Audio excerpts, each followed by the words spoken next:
अस्सलाम वालेकुम व्यूअर्स, इस वक्त हम लोग एक्सपो सेंटर कराची में मौजूद हैं, जहां पर IEEE की फ़ेयर चल रही है। IEEE फ़ेयर में जिस स्टॉल पे हम मौजूद हैं, सिग्मा वेंचर में हम जिनसे गुफ्तगू करेंगे, आसिफ सिद्दीकी साहब हैं जो कंपनी के CEO हैं, और हम इनसे जानते हैं कि IEEE फ़ेयर कैसी चल रही है। एक गैप के बाद ये फ़ेयर आई है, जाहिर सी बात है एक कोरोना का गैप आया था, उसकी वजह से नहीं हो सकी थी एक्सपो, और ये 2 साल के गैप के बाद एक्सपो हो रही है। तो फिर हम जानते हैं कि कैसी एक्सपो हुई है, प्लीज़ बताइएगा साहब। जनाब, बहुत सब्र तहम्मुल के बाद ये मौका मिला कि हम लोग ये एग्जीबिशन कर सकें।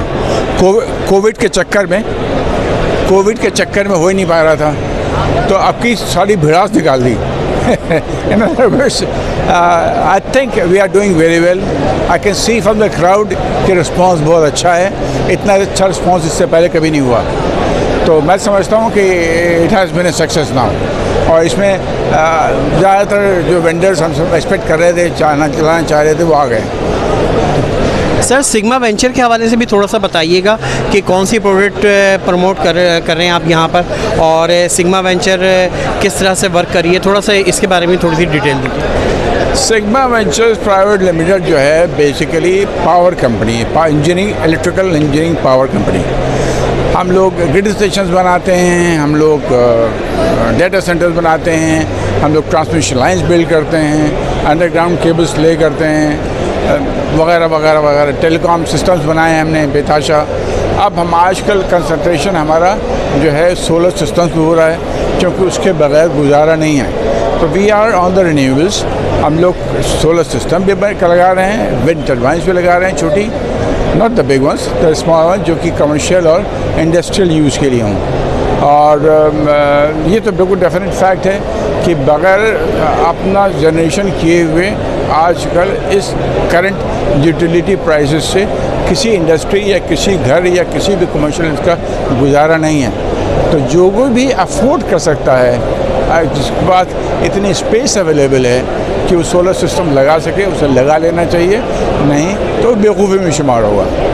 अच्छा सर, ये भी बताइएगा कि रिन्यूएबल पावर के पाकिस्तान में क्या फ्यूचर है। मतलब यहाँ पर अगर आप देखें तो एक जर्नलाइज देखें तो बहुत ज़्यादा लोगों की सहूलियात नहीं है फाइनेंशली तौर पर कि हर कोई जो है ये सोलर सिस्टम लगा सके। लोग कहते हैं कि जी हर महीने जो थोड़े बहुत बिल आते हैं हम वो पे कर देते हैं, लेकिन एक साथ उन लोगों को 6 लाख 8 लाख 10 लाख इन्वेस्ट नहीं कर सकते। तो आप क्या कहते हैं इस बारे में, या इसका क्या सलूशन है? यस, ये बहुत मेजर प्रॉब्लम है। अगर ये प्रॉब्लम नहीं होती तो इस सब जगह सोलर सिस्टम लग चुके होते।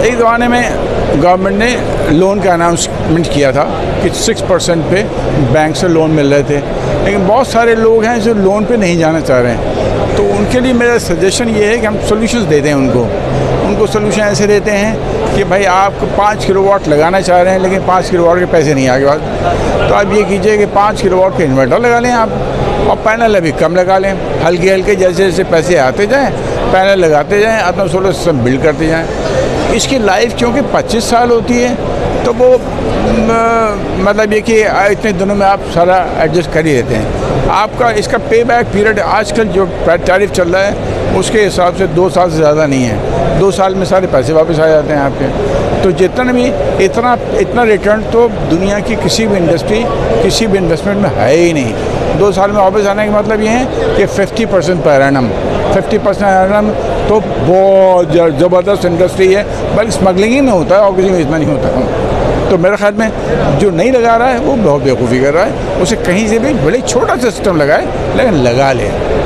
तो सर, आप समझते हैं कि इलेक्ट्रिसिटी का जो है वो इसी तरह से मामला चलते रहेंगे, लोड शेडिंग बढ़ती रहेगी, बिल बढ़ते रहेंगे, और लोगों को सोलर की तरफ लाजमी जाना ही पड़ेगा? लोड शेडिंग का मुझे नहीं मालूम, लेकिन ये कि लोड शेडिंग शायद हल्के हल्के कम हो जाए, क्योंकि हल्के हल्के अब बिल्ड हो रही चीज़ें। लेकिन ये बिल्कुल डेफिनेट फैक्ट है कि प्राइसेस अभी कम नहीं होंगी। प्राइसेस इसी से कम नहीं होंगी कि ये जितने जनरेटर्स हैं वो फ्यूल भी चल रहे हैं, फ्यूल इंपोर्ट हो रहा है, और इंपोर्ट करने के लिए डॉलर देने पड़ते हैं। डॉलर हमारे पास है नहीं इस वक्त, हमारा 220 वगैरह भी चल रहा है डॉलर। तो कितना हो जाएगा कम? बहुत अच्छी हेल्दी इकानमी आपकी हो गई तो रिड्यूस होकर 150 पे आ जाएगा, इससे ज़्यादा नहीं होगा। फिर भी आपका फ्यूल बहुत महंगा होगा, फ्यूल महंगा होगा तो बिजली महंगी होगी, कुछ हो नहीं, देयर इज़ नो अल्टरनेटिव। आप कितनी KE को गालियाँ, हैस्को को गालियाँ दे दें, लेकिन वो है, प्राइस वही है। तो उसके लिए सोल्यूशन सिवाय इसके कोई नहीं है कि आप खुद जनरेट करें। बहुत बहुत शुक्रिया आसिफ साहब।